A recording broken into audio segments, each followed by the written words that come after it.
were never supposed to hear this. They buried it twice, not once, not to protect the innocent, but to make sure the memory itself would rot in the ground and never rise again. Because if it did, if the truth clawed its way out of the Kentucky soil, men would start asking questions. And these are questions with no safe answers. In the year 1834, two twin girls walked into a church that should not have existed, and they spoke secrets no one living should have known.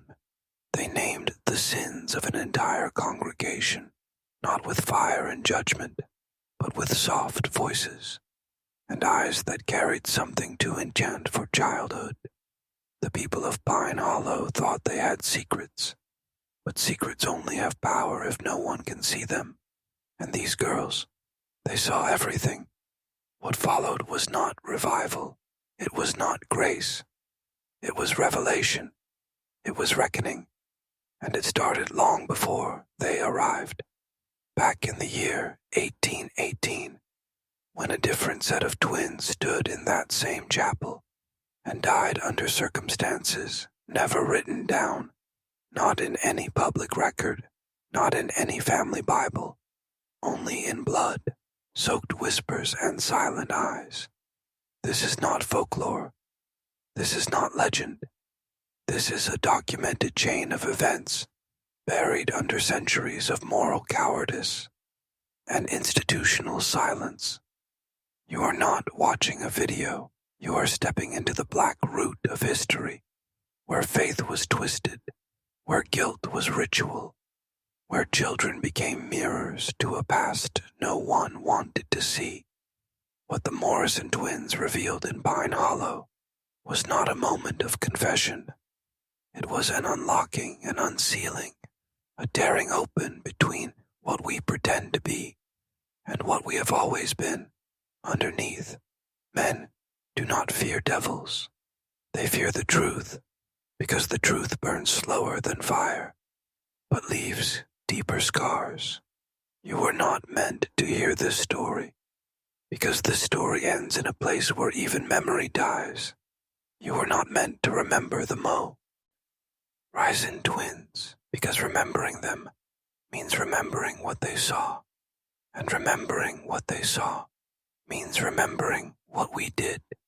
We begin now, at the edge of sacred ground, stained twice, once by blood, and once by silence.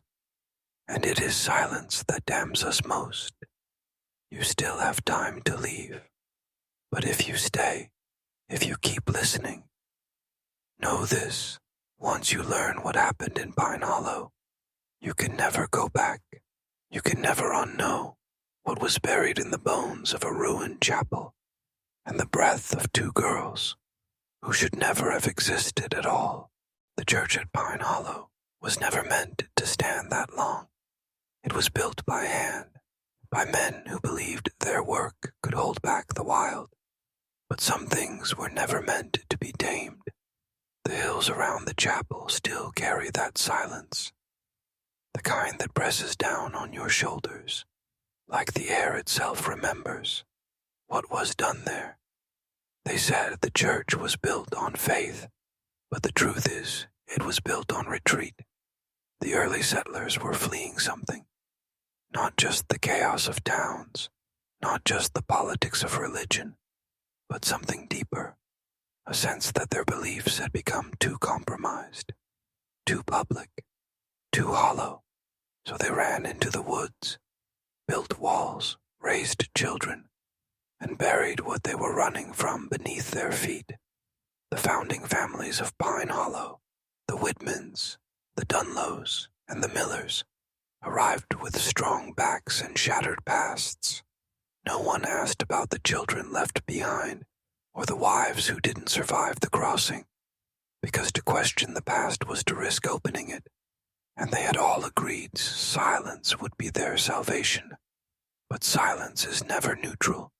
Silence is a choice. And in Pine Hollow, that choice festered. The original records say the land was cleared by prayer, but when you walk that soil now, when you stand where the first altar once stood, You feel it, the weight, the tremble under your boots, like the earth remembers what they tried to forget. By the time Ezekiel Morrison arrived in 1834, the rot was already deep. The faces looked kind. The hands were generous, but their eyes told another story. Rachel and Rebecca saw it the moment they stepped into that place. 9 years old, covered in travel dust, wearing patched coats, but looking like something sent, not something born. They said nothing the first night. They simply watched, and what they saw had changed everything. When children stare too long, people get uncomfortable. But when they sigh, dare and see, people get scared. At dinner, Rebecca asked about the garden, the roses that had nearly died 3 summers ago, and the pastor's wife dropped her spoon like she'd been struck, because no one outside the town knew. And yet this girl, this stranger, spoke it like memory. And then came the dreams. Rachel woke up crying, not loud, just trembling, eyes wide open, but focused on something that wasn't in the room. She told her father, "The church is hiding something beneath the floor." And when morning came, she told the pastor exactly where to look and what he would find, and he found it, every detail correct, down to the blanket he had not seen in 5 years, wrapped around the bottle that held the shame he could never kill. You must understand something now. These were not visions. These were not hallucinations. They were precision. They were data. They were truth without explanation. Truth that knows your name. Because the ground was not holy. It was saturated.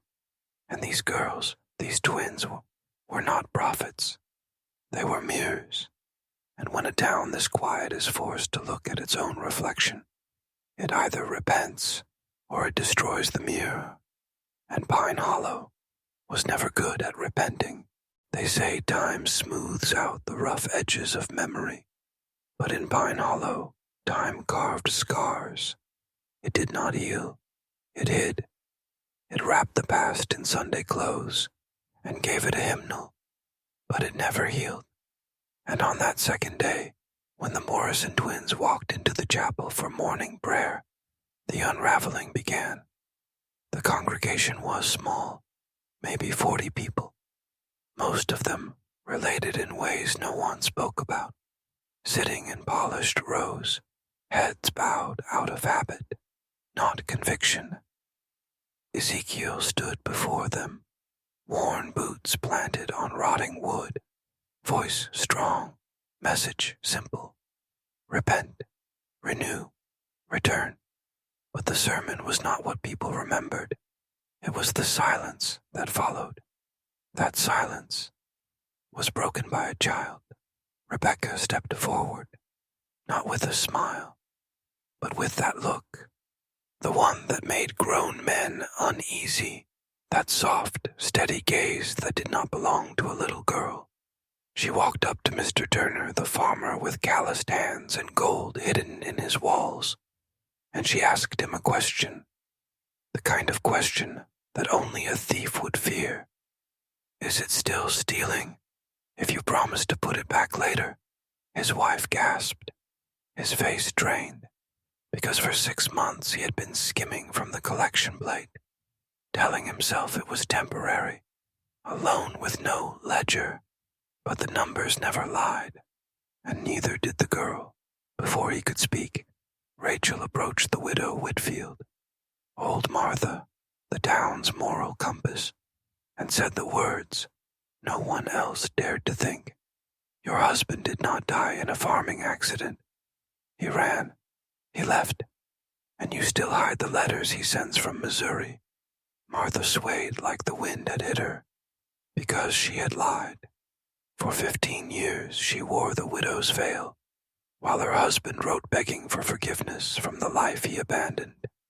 And then, one by one, the twins moved through the crowd, exposing things no child should know, things whispered behind doors, things buried with the dead. They told Dr. Hayes about the patient who bled out because he had skipped medical training, told the Millers about the son locked in the attic, a boy they kept hidden because he did not speak like other children. They even called out Thomas Brett, the young man who met a married woman in the barn when her husband was gone, described the details, the perfume she wore, the name she whispered when she lied. The church fell silent, but it was not peace, it was dread, the kind of dread that sits in your chest and refuses to move, because it was not the shock that these girls knew. It was the fact that everything they said was true. No theatrics, no accusation, just knowledge. Cold, heavy, undeniable. And then came the final blow. Rebecca turned to the altar, placed her hand on the old wooden cross, and said, "This place was already stained before we arrived. The Whitman family did not die in a fire at home. They died here, right here, and some of you know exactly why. No one spoke. No one moved, because that was the name no one mentioned. The tragedy that never made it into the journals, the one even Pastor Phillips had buried. But the truth does not stay buried forever, not when two mirrors walk into your sanctuary and show you exactly what you are, the Whitman family. They were supposed to be a footnote, a kind mention in old sermons. The family who helped build the town, lost to tragedy, remembered with prayers and half-truths. But that lie cracked wide open the moment Rebecca spoke their name. Pastor Phillips felt his stomach twist, his mind trying to push back the memory. But once a name is spoken out loud, memory stops hiding. 16 years earlier, in the year 1818, when Pine Hollow was little more than a clearing in the forest, the Whitmans were everything the town wanted to be. Jacob Whitman was the blacksmith. Mary was a midwife and healer, and their twin daughters, Hope and Faith, were the heart of the chapel, 9 years old, bright eyes, voices like bells. They sang in the choir. They gathered herbs with their mother, and they were loved until the night they vanished. The official story, what was written in the community record, said fire, a tragic fire, that consumed their cabin, left nothing but ash and sorrow. But even as the ink dried on that lie, people whispered, because there had been no smoke seen, no flames, no witnesses, and because that night 3 men came to Pastor Phillips covered in dirt, eyes hollow, asking for prayer. They said nothing specific, just that they had done something, and that they needed God to see them anyway. Phillips never told anyone. He wrote nothing about it. He simply carried it. Until now, until a girl with eyes like fire and voice like frost spoke the truth in front of the altar. And now, the memory came back like thunder, the bloodstains on the chapel floor, scrubbed before morning, the way Jacob Whitman's tools were found behind the pulpit, burned at the edges, but not from any fire, and the silence afterward, the way the entire town agreed, without speaking, that what happened that night would be buried. And they did bury it. They buried the family, the guilt, and the evidence, not in the ground, but in ritual, in Sunday smiles, in decades of hymns and community potlucks. They tried to purify the sanctuary with routine, but the bones still remembered. And now, the bones were speaking through the Morrison twins. Rachel looked at Pastor Phillips that day and said something that turned his blood to ice. You tried to forget, but forgetting is not forgiveness. and the weight of that truth pressed on his chest, because deep down he knew she was right. What happened to the Whitman twins was not an accident, and worse, it was not just murder, it was sacrifice. And if that word makes your heart race, it should, because what came next, what the town did in the days after that night, was not justice, it was doctrine, twisted, dark, and passed down, not through scripture, but through fear. And now that doctrine had come home to reckon with what it made. The morning after Rebecca named the Whitmans, no one came to the chapel. No bells were rung. No prayers were whispered. The town was breathing, but it was not alive. People shut their doors, drew curtains, sat in silence beside cold hearths, as if by not moving, they could somehow stop what was already unraveling. Pastor Phillips walked alone that morning, down to the river, where the fog moved like something alive. He carried his Bible, but he did not open it, because what scripture could speak to the kind of truth that bleeds through wood? He knelt at the water, but his prayer was empty, because he was not asking for redemption. He was asking for delay from the inevitable return of the thing they had buried under hymns and habit. Because here is what you were never told. What happened to the Whitman girls was not just murder, it was agreement, a consensus made in the quiet terror of people who believed they were saving something larger than a family. They believed they were preventing a collapse. And maybe, in some twisted way, they were, because the Whitman twins had started to say things, like the Morrison girls, things that did not belong in the mouths of children. Hope would describe dreams that became real. Faith would speak about events before they happened. They would look at a person and say something that forced that person to look at themselves in ways they never wanted to. And so the whispers began that maybe these girls were not sent from God, but from somewhere else. The word demon was never used, but it hovered, it lingered in the air between sentences, and it clung to the pulpit like smoke. And then one night, the town gathered in the chapel. No records exist of what was said. No names were written down. But the next morning, the Whitman home was gone, and the chapel smelled like ash and blood and pine. And the town went on, until now, because the Morrison twins were not just echoes. They were mirrors sent to reveal, to reflect, and Pine Hollow was not ready for the reflection.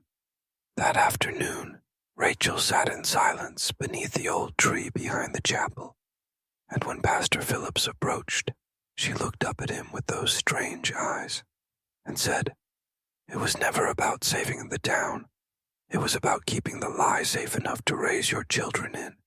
And he understood, right then, that what the town feared most was not the devil, not fire, not judgment. It was exposure, because exposure ends control. Exposure demands confrontation, and confrontation breaks the illusion, and the illusion was all they had left. The illusion that they were righteous, that their hands were clean, that they had moved on. But the twins shattered that, not by accusation, but by remembrance. And now, the thing buried under years of silence was awake. It was listening, and it wanted something back, something the town had taken, and it would not be denied. That night the wind changed, the kind of shift you feel in your bones before you notice it in the trees, cold without reason, sharp like a warning. The townspeople said nothing, but every door was bolted, every candle burned longer than usual. Mothers clutched their children tighter. Fathers sat by the hearth with loaded rifles, and shaking hands. They would not speak it aloud, but something had shifted. The ground beneath Pine Hollow no longer felt solid. The silence no longer felt safe. Inside the chapel, Pastor Phillips lit every lantern. He sat alone in the pews, staring at the wooden floorboards, counting them again and again. Third from the altar, where the bottle had been, where the blanket was wrapped tight. He had burned it. He thought it would help, but the flames had not offered cleansing, only smoke. And in that smoke, he thought he saw two small shapes watching him. He did not sleep that night. None of them did.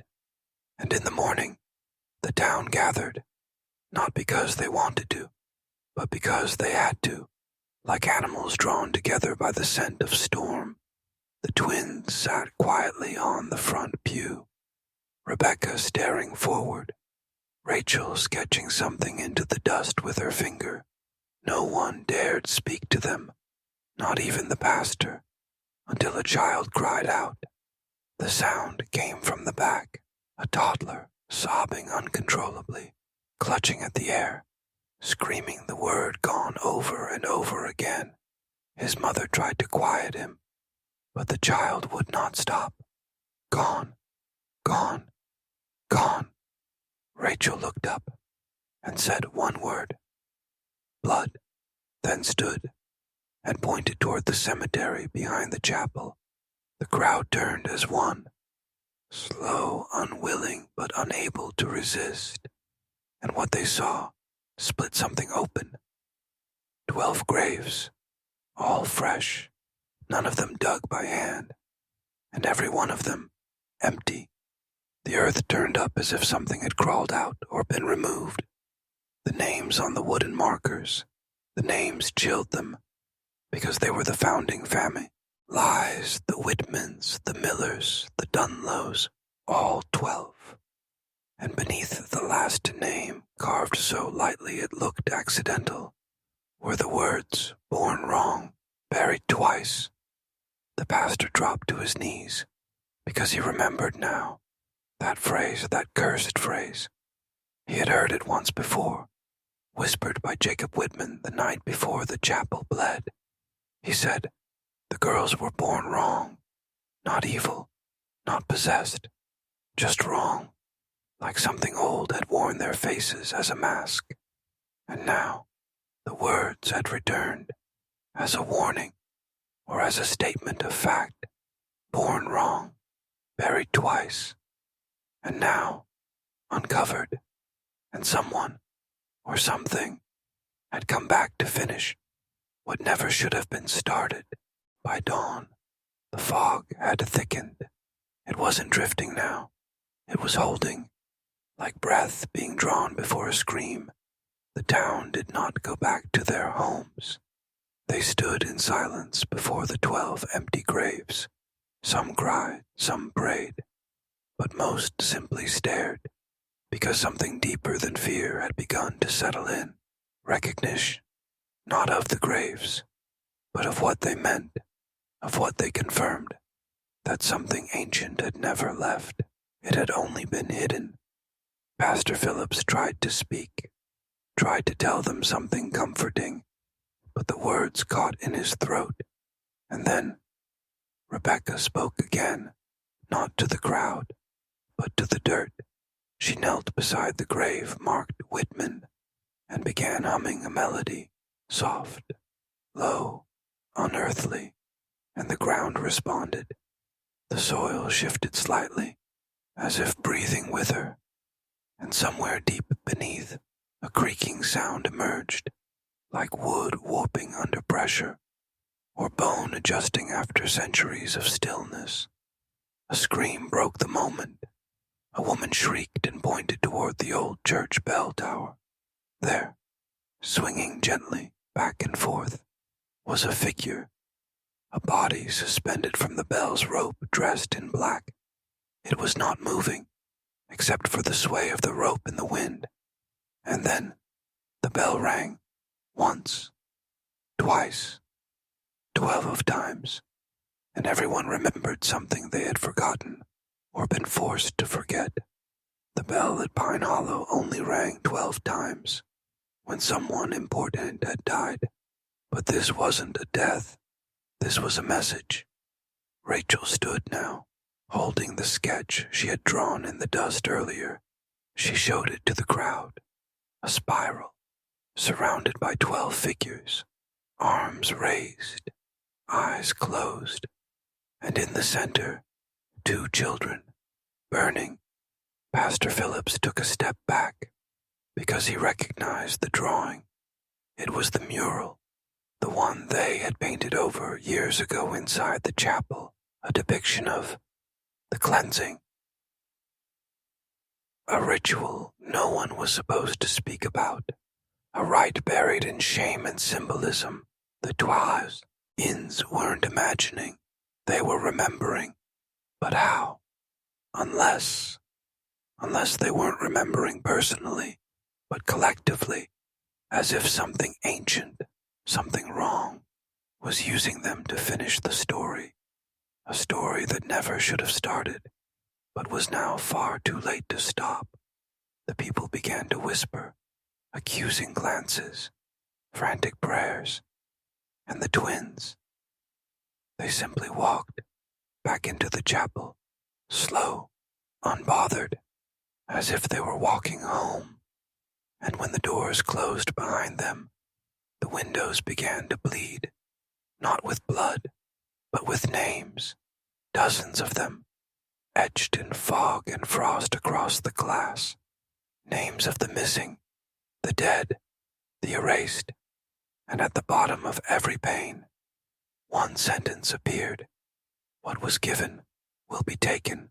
The chapel stood still for hours, windows weeping names. The door sealed shut as if the wood itself had sworn an oath. No one dared approach, not even Pastor Phillips, not even the sheriff. Inside, the twins did not pray, they did not cry, they did not speak to God, because whatever God existed in Pine Hollow had long since abandoned it. Rebecca sat at the altar, hands folded, eyes closed, as if waiting for something to arrive or awaken. Rachel stood at the pulpit, reading aloud from a journal that had never been written in her time. The journal of Elias Whitman, dated 1814. How she had it, no one knew. It had been burned with the rest of the Whitman estate, or so they had believed. She read with the clarity of someone not guessing, but remembering. My daughters have changed, the entry began. They speak in dreams and wake with wounds not made by man. They know when the crows will gather. They speak in voices not their own. I no longer believe they are mine, but I do not believe they are devils either. They are reminders. Reminders of what the town had done. Reminders of what it had become. Outside, the crowd began to thin, people slipping away into the fog, hoping distance could save them. But Pine Hollow no longer obeyed distance. The streets twisted, homes seemed further than they were. The woods echoed with names, and the river, it had risen, not with rain, but with things, objects, possessions, shoes, hairbrushes, glasses, all belonging to the 12 children who had vanished in 1814, and along the bank, a message carved into a tree, one that hadn't stood there the day before. We were not taken. We were given back inside. Rachel closed the journal. Rebecca opened her eyes, and the candles around them flickered out, one by one, in silence, until only the twins remained, illuminated not by flame, but by something deeper, something inside them.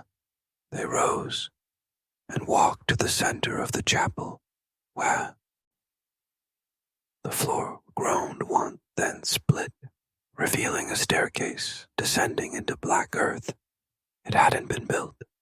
It had always been there, waiting, the same hidden place where the Whitman girls had once been kept, isolated, erased, but never silenced. Pastor Phillips dropped to his knees outside, muttering apologies to no one, because he finally remembered what he had seen as a child. When he was told to forget, he had seen the ritual, the circle of salt, the 12 candles, the chanting in tongues, the burning of the twins' names in the old book, and he had helped because he was told it would keep the town safe. But safety is a lie bought with silence, and silence never lasts, because memory is not dead, it is buried, and the twins were not born to destroy. They were born to dig. They stepped into the dark, not like children afraid of what lay beneath, but like pilgrims returning to where it all began. Rachel held no torch. Rebecca whispered no prayer. The light followed them, dim, pale, colorless. The staircase wound downward, stone giving way to soil, soil giving way to bone. Yes, bone, embedded in the walls like fossils in sediment, too many to count, too small to belong to animals, children. Pastor Phillips watched from the chapel's threshold. He could not speak, could not breathe. The earth had a pulse now, slow, throbbing like something buried was breathing again. And at the bottom of the stairs, a door, old, not wooden, but made of something stranger, something black, like charred iron, marked with spiral carvings, no handle, no lock. Rachel touched it and it opened.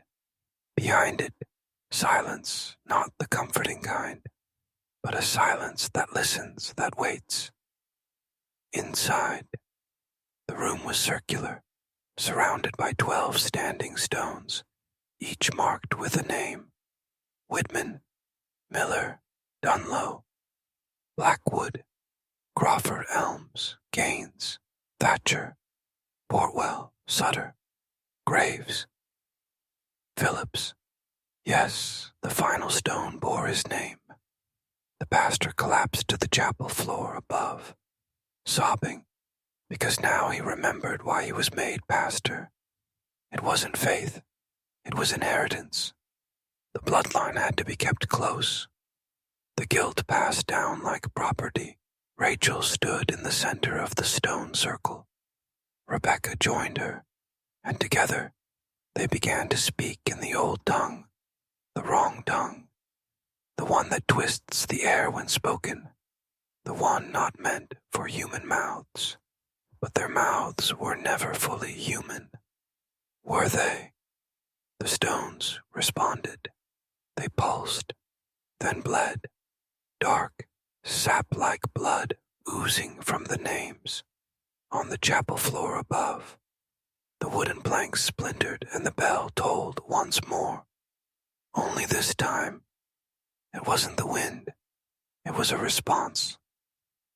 Call answered, and from below, a hum began, not mechanical, not musical, but primal, low, like the sound of a didgeridoo, those hand-forgotten children humming a lullaby they never got to finish.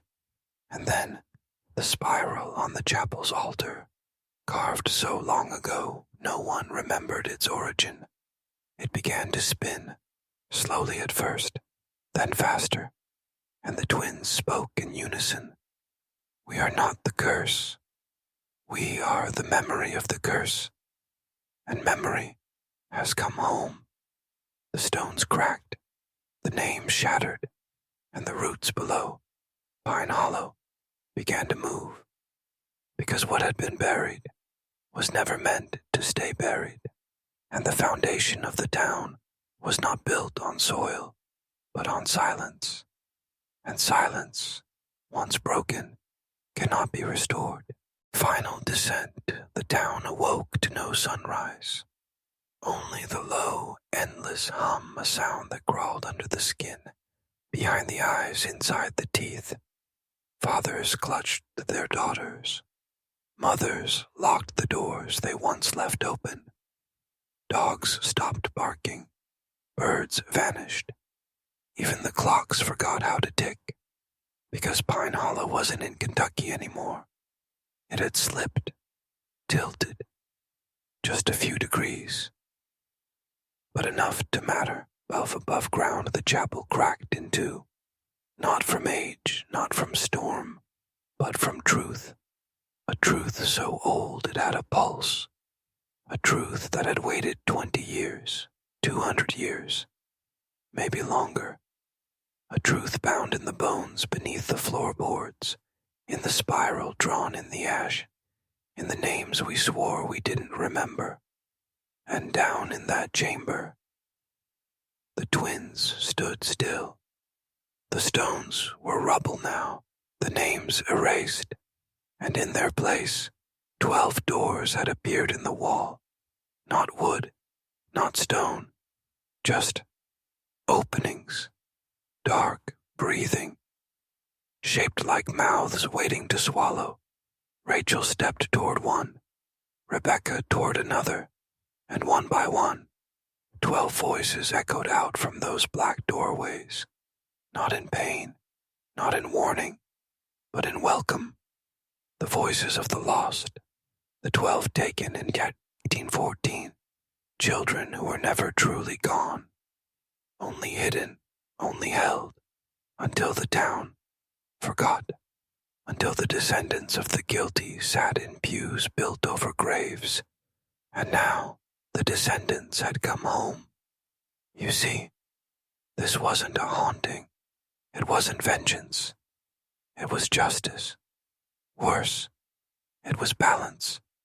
Because memory, when denied, doesn't die. It festers. It learns your name. It waits in your shadow, and it builds a home beneath your feet. Rebecca turned to Rachel. No words were spoken, and yet every truth was understood, because the ritual had never been about summoning. It was about releasing. The chapel wasn't a place of worship. It was a prison, built to keep something sacred locked away. Not from the world, but from us. We were the danger. We were the plague. We were the virus buried in good intentions and polite forgetting. The girls stepped into their doors, and Pine Hollow began to scream, not in terror, but in awakening. The roots split roads. The river changed direction. Graves opened without hands, and every mirror in town, every pane of glass, every reflection, showed only one image. 2 girls standing at your doorstep, asking one question. Do you remember what your family did?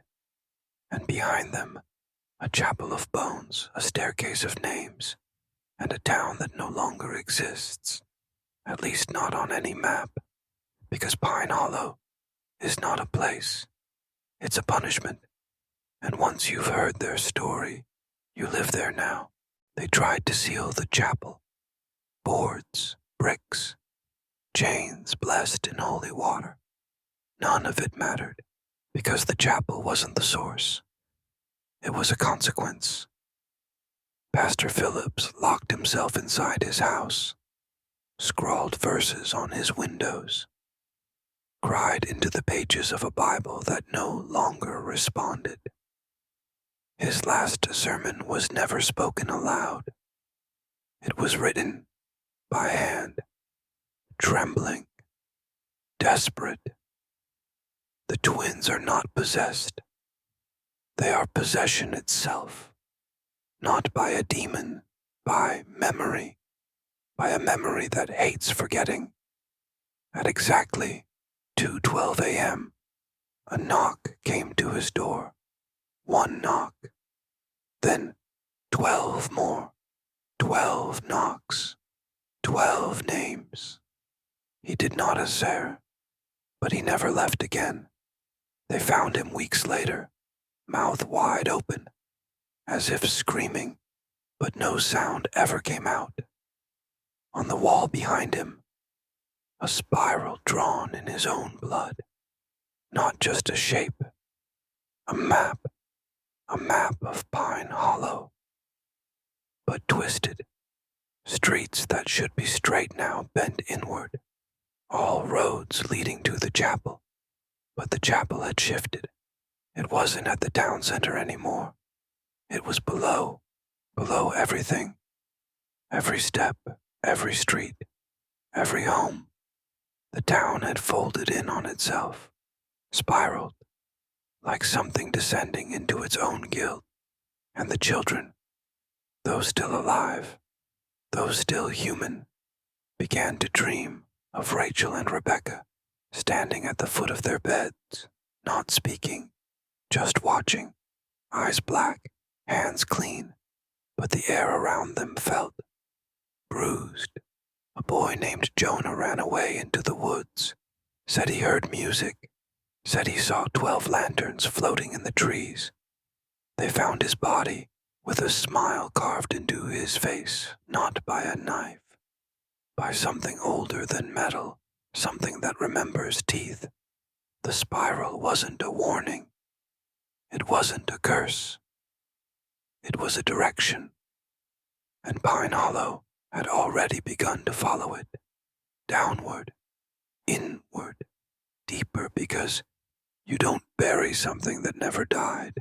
You just forget it until it remembers you. The mayor held a meeting, said everything was under control, said the twins had been taken into custody for questioning, but he couldn't finish his sentence, because right behind him, in the town hall window, Rachel stood watching, then Rebecca, then 12 more children, none older than 10, faces pale, eyes not scared, just empty. The mayor never spoke again, not in public, not in private. He was last seen in his study, mouth sewn shut with fishing wire. No needle, no blood, no resistance. Only a note on his desk. You lied. We never left. The town began to count shadows. 12 children had vanished in 1814. But now, there were more. Not born, not kidnapped, just there. They called them the Lantern Children, because they always appeared with dim orange lanterns, glowing without flame, flickering in patterns that no one could decode. Each night, they stood in a different place, outside someone's home, inside a locked barn, by the river, on the school roof, or inside the reflection of a mirror. They never moved, until you blinked. And then they were closer. No one dared approach them, except for an old teacher, Miss Delia, who once taught about the 12 missing in 1814, before being told to stop, before being threatened to forget. She walked toward one of them, an ash-skinned girl, holding a lantern with 3 holes in her chest. Delia knelt down and whispered, "I remember you." The girl blinked, then dropped the lantern. It shattered, but no sound, just black smoke that crawled into Delia's mouth. She dropped to her knees, eyes rolling back, and began to recite every name from 1814, every family, every ritual, every lie. Her voice wasn't hers anymore. It was dozens layered over each other, screaming through her vocal cords, in tones that felt like fire, salt, and dirt. Then silence. And when she looked up, she smiled, not kindly, not with relief, with hunger. That night, 12 more children appeared, Because the lanterns aren't lights, they're lures, they're invites, and the more we remember, the more they come back. Pine Hollow had 12 founding families, not 13. That's what they always said. That's what the records show. That's what the museum brochures repeat like scripture. But in the town's oldest church, hidden under the altar, there's a stone tablet, cracked, moss-covered, etched with names that don't appear anywhere else. 12 families, and one more, the Whitmores. Their name is burned out of history. Census records, missing. Land deeds, erased. Gravestones, removed, but they were the first. Their home sat where the spiral now ends, deep in the woods past the river where no birds sing. The soil there is warm, even in winter. The Whitmores had twins, every generation. These twins, and always one would vanish by their 9th birthday. Taken, given, no one knows, except the other families, because they made a pact, not with God, not with Satan, with something older, a force with no name, only a shape, a spiral carved into bone, a spiral marked into infants' palms, a spiral stitched into the lining of the mayor's old coat. The ritual was simple. Every 22 years, 12 children, all firstborn, all offered under the harvest moon, not sacrificed in the way you'd expect. No fire, no knife. They were led into the chapel, told they were chosen, given something to drink, and then memory ends. No one remembers what happens after, not even the parents, because that's the final part of the ritual, the forgetting. The town forgets, the families forget, the children are unwritten, but not this time, because Rachel and Rebecca are not from Pine Hollow. They were sent to Pine Hollow, not to warn it, to remind it. And now the spiral turns again. Faster, tighter, louder. The children are waking up with words in their mouths they've never learned. Mothers hear crying in rooms that haven't been entered in years. The soil behind the Whitmore ruins is cracking a pen, and beneath it, not bodies, but names. Names that should not be spoken. Names that once held back the spiral. But now, they whisper again. Behind the librarian's desk, under floorboards stained with old ink and candle soot, was a chest. No lock, just sealed with wax. And the wax bore a spiral. The librarian, Mrs. Corwell, had kept the chest hidden for decades. Not out of fear, out of duty. She never read what was inside, only dusted the lid once a year on the date no one else seemed to remember, October 13th. But this year, when she lifted the boards, the wax had already melted. Inside, a book, not bound in leather, bound in something that felt wrong, like paper made of old breath. There was no title, only a single phrase on the first page. For the one who still remembers. And she did. Not clearly, not consciously, but something inside her leaned toward that phrase like an old wound remembering pain. She turned the pages. They weren't written in ink. They were written in ash. Ash that formed words that moved when you weren't looking. It told the story of the town, but not the one the museum tells. This version, This one begins long before Pine Hollow had a name, before settlers, before roads, back when the forest spoke in syllables older than sound. It spoke of a being, not a god, not a demon, a memory, a living one, a thing that feeds on recollection, on regret, on stories you try to forget. It was first summoned by the Whitmores, accidentally or not, no one knows. And when it came, it didn't kill. It rewrote. It erased birth records. It unmarked graves. It took your name from your mother's lips and gave it to itself. This being is the spiral, or the spiral is its footprint. Either way, when the spiral appears, memory decays, and once enough is forgotten, it can wear you like a glove. That's what happened in 1814. That's what happened again in 1834. That's what's happening now. Mrs. Corwell closed the book, tried to burn it, but the fire turned blue, then black, then vanished, and now, in her dreams, she sees the twins, not as girls, as mirrors, and behind them, something crawls out of the spiral, not walking, spiraling.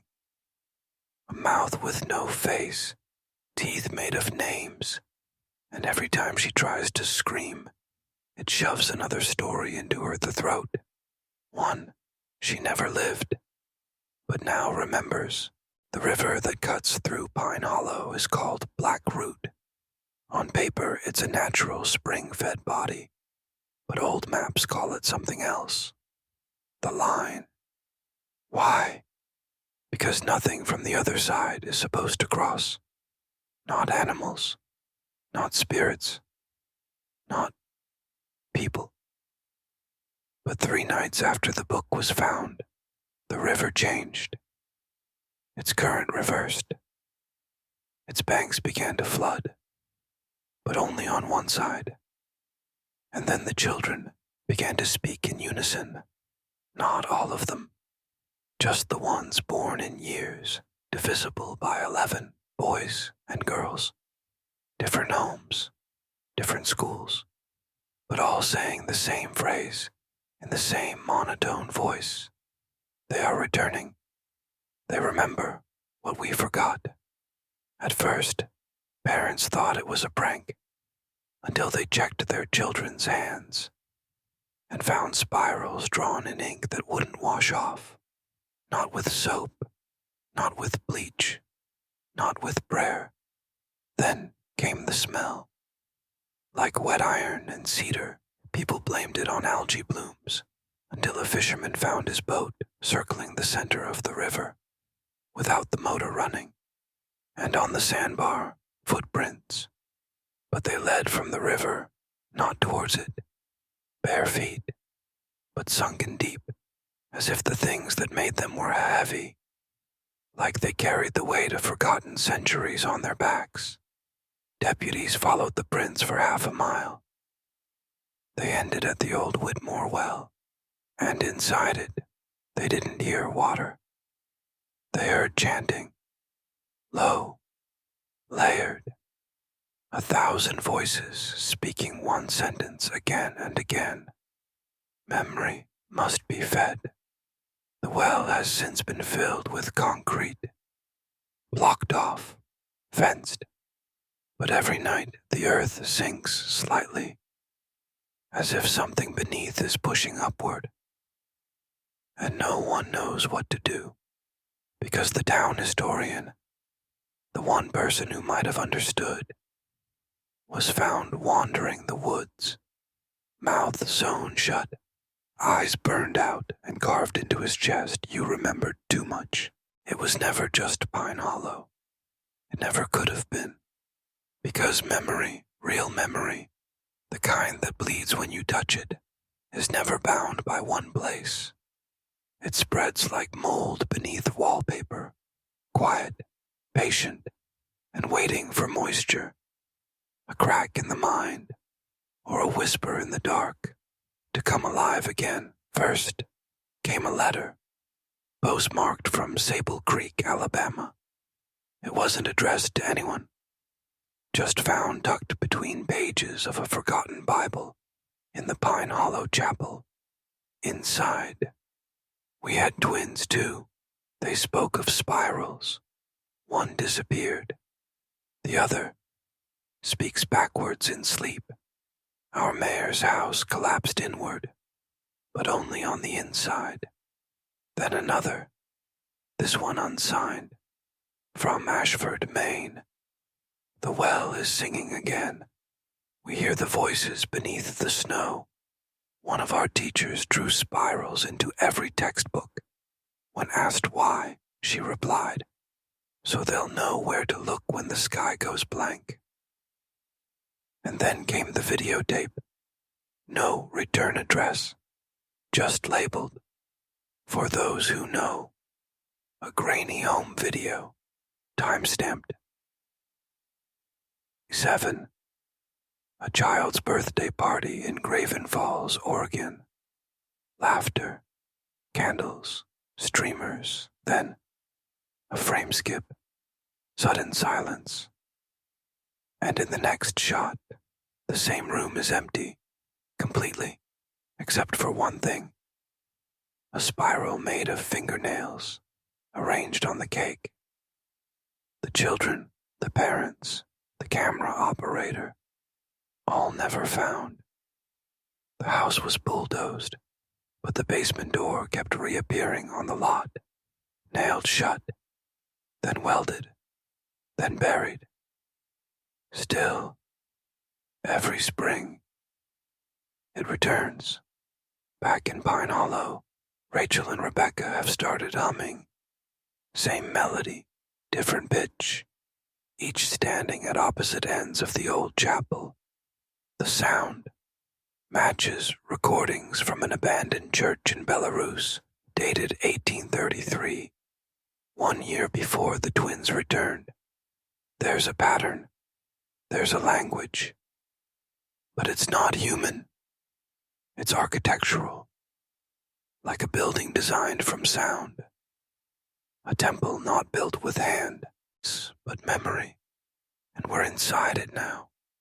Every whisper, every erased photo, every nightmare you don't remember having. It's all part of the structure. This isn't about a haunting anymore. It never was.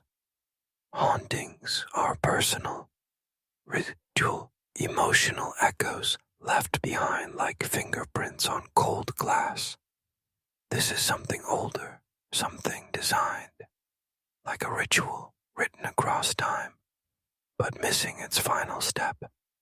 And now, it wants you, because the spiral needs a witness. Let me explain. In 1871, a man named Dr. Luther Venn documented the spiral syndrome in a village near Bern, Switzerland. Children would vanish for hours, then return changed, eyes glassy, speech slow. And most chilling of all, they could recite perfectly the names of people who had died decades earlier, including how they died. Venn called it a transference of mnemonic debt. The idea that memory is a burden, and sometimes the weight is shifted onto the young when the old can no longer bear it. Back in Pine Hollow, Rachel and Rebecca didn't speak for months after the chapel incident, until one day they began speaking in Latin, perfectly, fluently. But here's the thing, it wasn't classical Latin, it was church Latin, used only in ancient exorcisms, forbidden texts, and one specific ritual described in the lost gospel of the broken host. The language of eviction, but not of demons, of memories, of reclaiming the mind. They were trying to push something out, or worse, something. And a retired priest from the Vatican came to examine them. He lasted one day, left the town hospital wearing a blindfold and whispering, "Their voices aren't in the room. They're coming from the walls." He was institutionalized. Still won't say the twins' names, only repeats. The spiral has always needed a witness, and once you look too long, it looks back. Now, mirrors across town are cracking, not breaking, just splitting down the middle. One line, curved, just like the beginning of a spiral. And people are starting to see themselves blink before they do. Like memory is rewinding you, rehearsing you, preparing you, because the ritual needs one more thing. Belief, not faith. Belief that what was buried deserves to be seen again. The twins are no longer the focus. They were just the door. Now the door is open, and you are standing in the threshold. They always told us that history repeats itself, but they never told us how. They never told us the spiral doesn't turn, it tightens. With each loop, it draws closer to the center, and something waits there. Not a figure, not a god, not even a memory, but a presence that's been clawing its way back into the world, through faces, through towns, through silence. And when it fails to fully return, it leaves residue. Let me tell you what the spiral left behind in Pine Hollow. A woman in town began waking up with soil beneath her nails. Every night, her sheets ruined. She placed a camera in her room. At 3:11 a.m., she sits up but doesn't move. Her eyes roll back, and she begins to hum the same tune the twins sang in the chapel. Then, she walks out barefoot, down the road, into the woods, and digs. The next morning, her hands were bloody, her fingertips worn down to bone. She found nothing, but dug a perfect spiral, 5 feet deep. She said it was calling her. Another resident kept seeing shadows, but not just anywhere. Only in mirrors, and not her own. She'd walk through town and in the windows of the antique store, in the rearview mirror of parked cars, in the lenses of sunglasses. She'd see herself standing still, but not matching her movements. Then one day, she disappeared. The only thing left behind, a photograph, unmarked, unstamped. It showed 2 little girls standing in front of the Pine Hollow Chapel, but when the image was enhanced, their faces had her eyes. The spiral doesn't haunt. It absorbs, it rewrites. It loops your life until you start wondering if you ever made your own choices at all. And when your reflection becomes the echo of something older than you, that's when you'll know you've stepped into memory's mouth. You're being eaten by what came before. And the worst part, it doesn't erase you.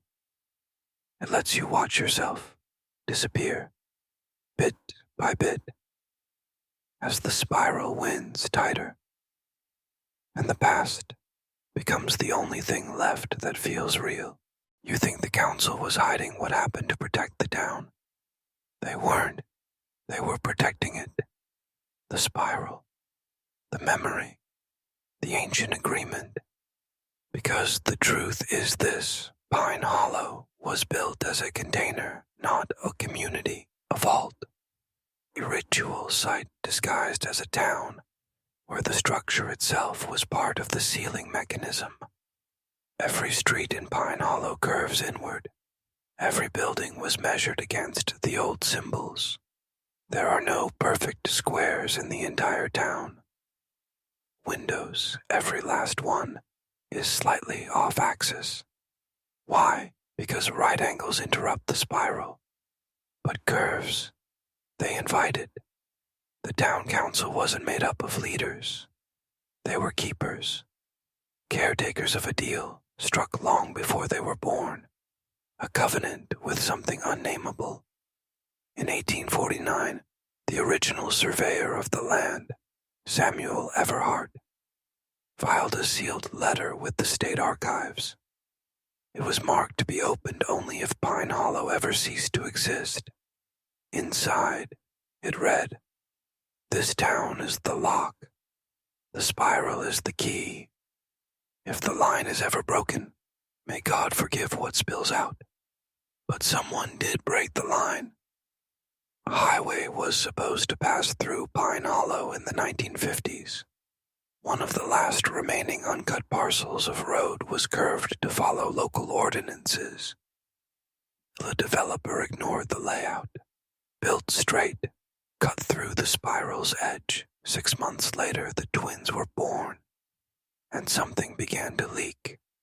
Not fluid, not smoke, something worse. Forgottenness, records vanished, birth dates became unstable. A woman went to renew her license and was told she'd been declared dead 10 years ago. The clerk checking the database saw her name flicker, then reappears. Unknown. Inverted. The council scrambled, called back the old bloodlines, had emergency meetings in the chapel basement, lit the old lamps, recited the spiral hymns, but it was too late. Rebecca and Rachel were already listening, not to voices, not to ghosts, but to the memory beneath memory, the one passed through blood, through design, through guilt. And once the girls understood, they were born of the breach. They did what all good locks fear. They looked for the key, and they found it. Now, the town's rituals don't work anymore. The hymnals echo back wrong. The bells ring at night when no one pulls the ropes. And worst of all, the spiral's not just in Pine Hollow anymore. It's moving. And it's learned how to wear faces. They called them founders, pillars of Pine Hollow. Respected names etched into courthouse stone and schoolyard plaques. But history, real history, doesn't canonize men like that. It buries them, because the 12 families didn't build Pine Hollow. They sacrificed it. In 1812, long before the town was even marked on a map, 12 men stood at the edge of the forest, before a clearing that had no birds, no insects, no wind. Just silence, so loud it made one man bleed from the ears. They were searching for a place to settle.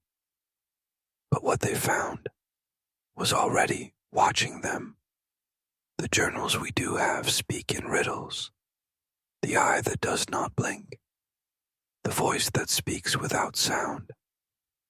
The mark that grew deeper the longer we stared.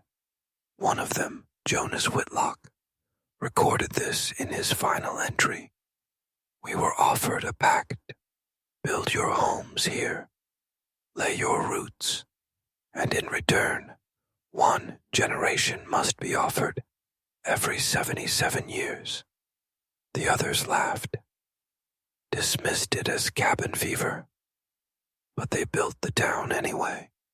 And sure enough, in 1889, the children started disappearing.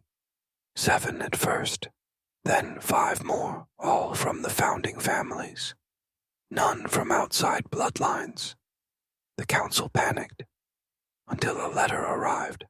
No stamp, no return address, just a symbol burned into the paper. A perfect spiral. Inside, 12 words. You knew the cost. The debt collects itself. From that day on, each generation paid the price. Every 77 years, 12 born, 12 taken.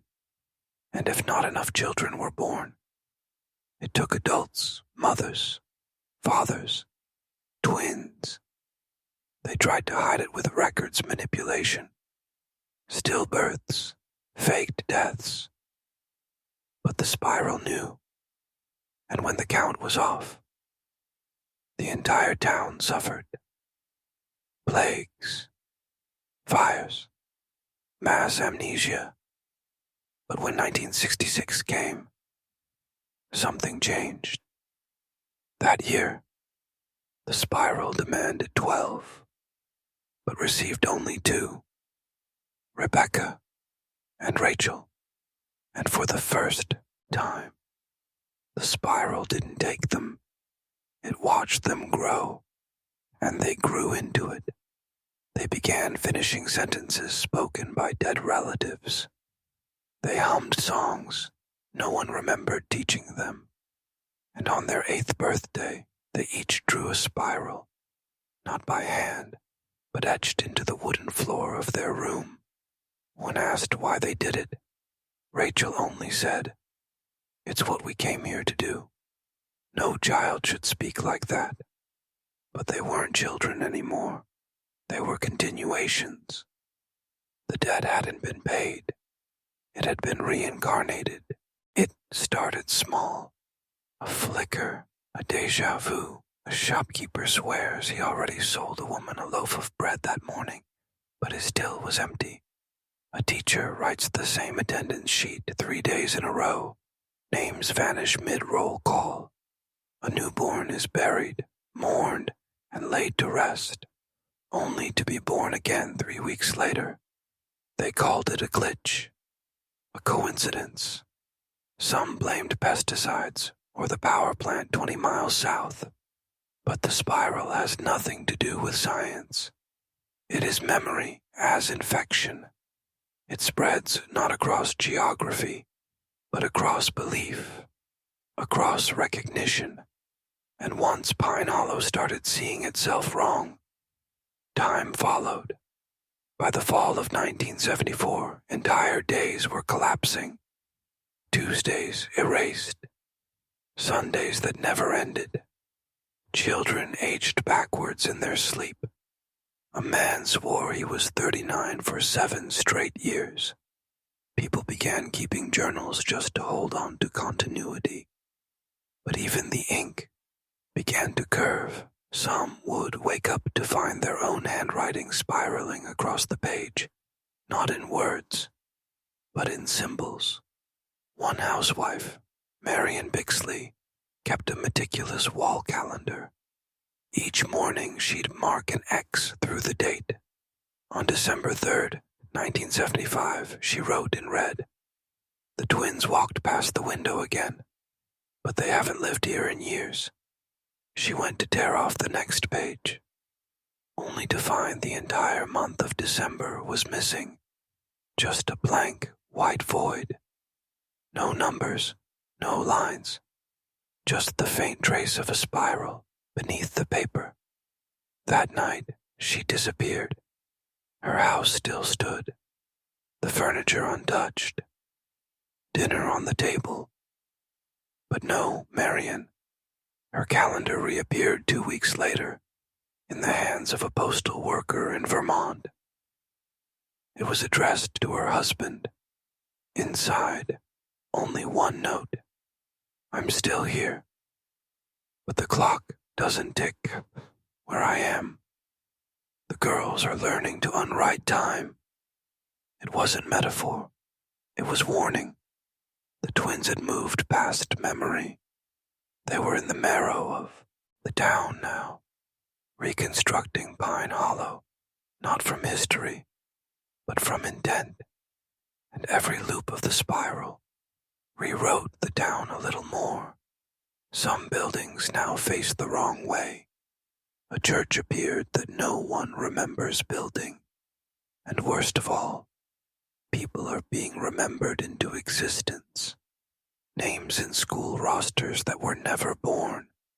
Gravestones with death dates in the future. Reality is bending to the spiral's shape, and those who try to escape, their tires spin, their clocks freeze, their names vanish from driver's licenses. Pine Hollow is no longer a town. It's a ritual in progress, and you're part of it, just by listening. Her name was Annie Colburn. At least, that's what the records used to say. She was 9 when the spiral took her family. Her mother vanished while brushing her hair. Her father turned to ash mid-sentence. She alone survived, or so it seemed. The town said she ran off, hitchhiked out of state, became a ward of the county. But the truth, she was forgotten, not metaphorically, literally. Her name was erased from school photos. Her bedroom collapsed inward overnight, walls caving in on themselves as if they were ashamed to have held her. And yet, in 1980, she came back. She was 17, pale, underfed, eyes like glass that had stared too long into light. She knocked on the door of her childhood home, but the woman who answered didn't recognize her. Worse, the woman claimed to be her mother. The timeline had shifted. Reality had selected a new memory of the Colburn family, one where Annie was never born. But Annie remembered everything. She remembered the twins, not just their faces, but the sound their footsteps made when they moved out of sync with time. She remembered the spiral carved under the orphanage floorboards, and how it pulsed faintly when no one else was around. She wore gloves now, always, because the spiral had marked her palm. A soft, circular scar, burned not into skin, but into her presence. Whenever she entered a room, clocks hiccuped, mirrors fogged. Children looked behind her shoulder and started crying. She tried to warn the town. She held up old drawings, newspaper scraps, torn journal entries. But no one believed her, because the more she spoke, the more people around her began to forget what a face looked like. Not just her face, any face. A local photographer snapped her picture. In the dark room, her face came out blurred, not from movement, but from absence, like the camera refused to record what memory had already rejected.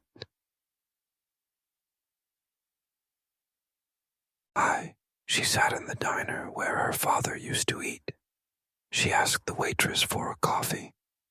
The woman looked confused, then horrified. "There's no one in that booth," she whispered.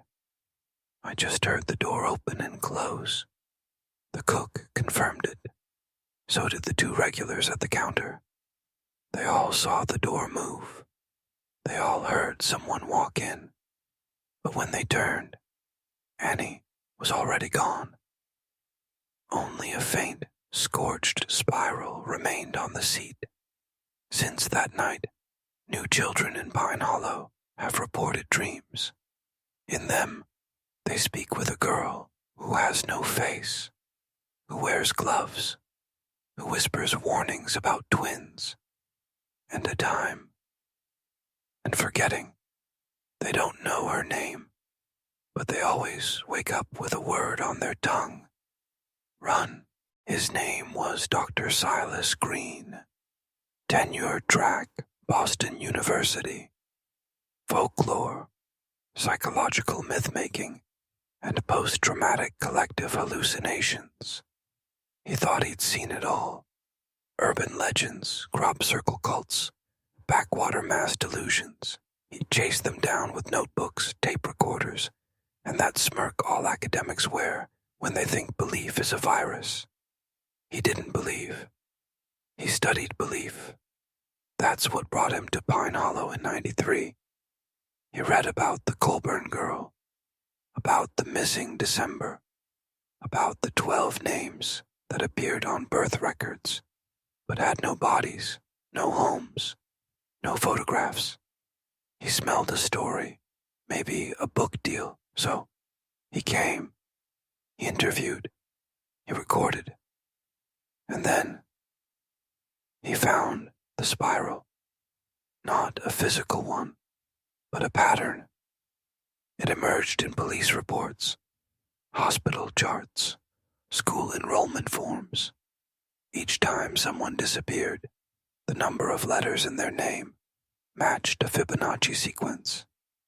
Each report filed within a time loop of 34 days. Each believer described the spiral before they'd ever heard of it. It wasn't a story. It was a structure, a ritual algorithm written into the fabric of the town. So he did what any rational man would. He made a documentary. He filmed footage, interviews, old buildings, the diner booth where Annie Colburn once sat. He uploaded the first 10 minutes to a private server, sent a link to 4 colleagues, and then he vanished. Not just physically, but digitally. His emails bounced. His university profile was scrubbed. His name disappeared from citations. But the footage remained. For a while. It was cold, clinical, clear. No shaky cam, no filters. Just Dr. Green asking a town historian about the girls who walk backward. And then, at minute 7, something changed. The frame shifted. The colors bled slightly. The audio warped. And behind him, in the diner's window, 2 blurred silhouettes. Small, still facing the wrong way. His voice cracked. He turned to look. And the screen cut to black. The file corrupted. Permanently. No backup. Of the 4 colleagues who received the link, 2 went missing. 1 was hospitalized for acute identity disorder. The 4th, he went blind. But before he did, he wrote a single sentence on his bedroom wall. The spiral doesn't need belief. It only needs you to look. And now you have. You're not studying the spiral. It's studying you.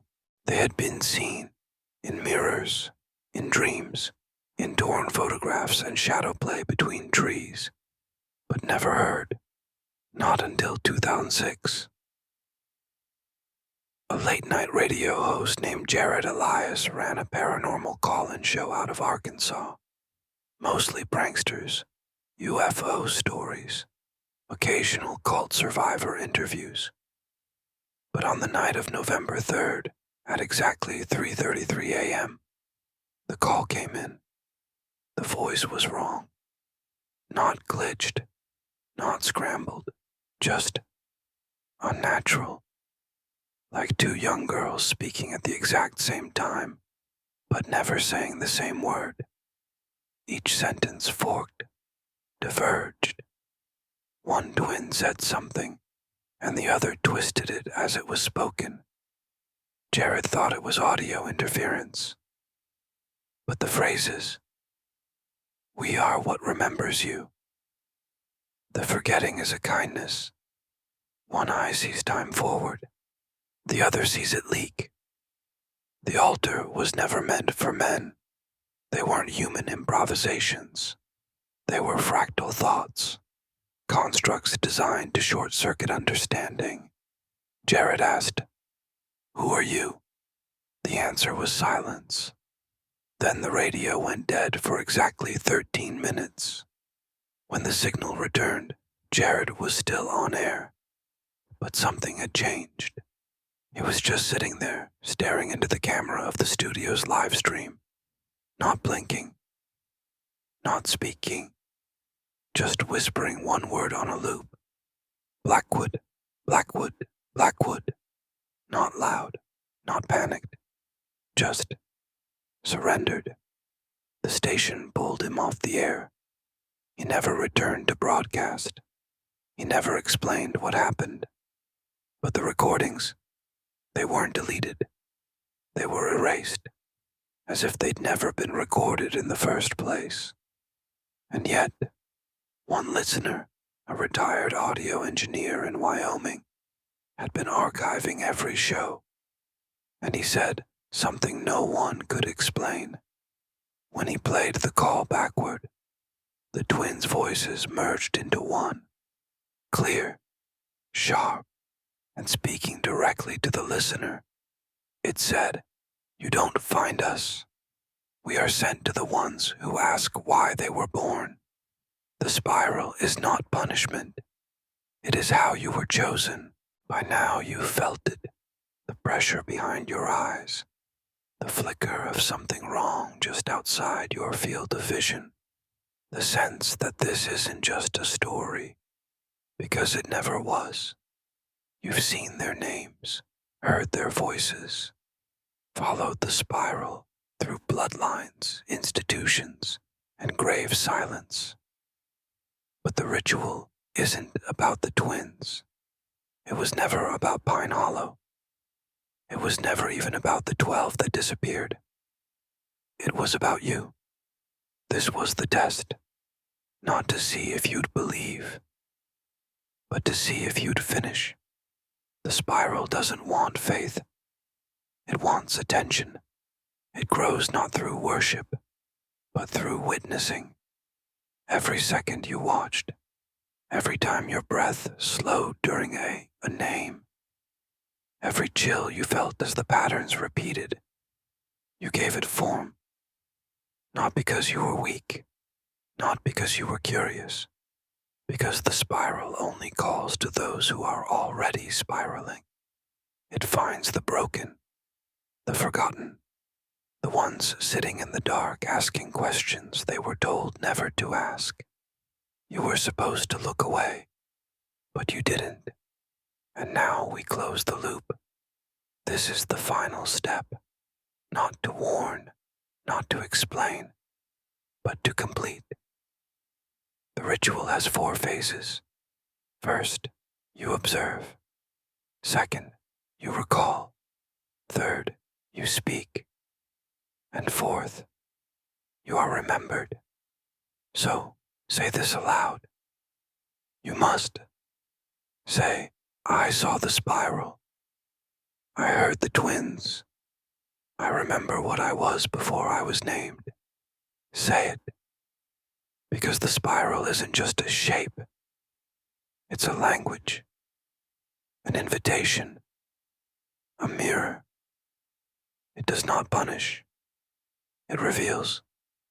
And now you know why the 12 disappeared, why the radio went dead, why the footage corrupted, why the twins looked away when they should have screamed. They weren't running from death. They were running from memory. The spiral brings it back. Every sin, every silence, every choice that unmade you. You are not who you think you are. You are what was taken to protect the others, and the spiral has brought you back to the altar. Welcome home.